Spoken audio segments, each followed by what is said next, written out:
Welcome to Not Milk Never Milk. Subscribe if you're lactose intolerant. You begin with safety and alignment, turn the machine off and lift the needle to its highest stop, then raise the presser foot. Place the correct spool on the pin and secure the spool cap so the thread feeds evenly. This prevents uneven tension. Feed the thread into the first top guide, then between the tension discs so it seats properly. Once the thread is between the discs, bring it up and hook it into the K-cup lever.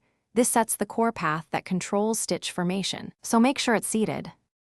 Now you move through the mid-stage. Route the thread down from the K-cup lever through each numbered guide, following the machine's illustrated path. Make sure the thread sits in every groove. A skipped guide causes skipped stitches or tension errors. Keep the thread untwisted and smooth as you approach the needle bar guide. When you reach the needle, pierce it front to back if that is specified, or follow the Merritt convention. Use a small handheld threader to assist if your eyesight falters. This precise routing, finish by lowering the presser foot and slowly handwheel the machine 2 turns to check bobbin pickup. The top thread should catch the bobbin thread and form a loop. Once done, stitch a short test on a scrap swatch and observe tension. If the top thread forms loops on the underside, increase tension in small steps.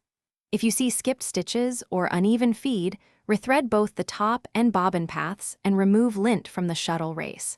If problems persist, try a new needle. Bent or dull needles cause many issues.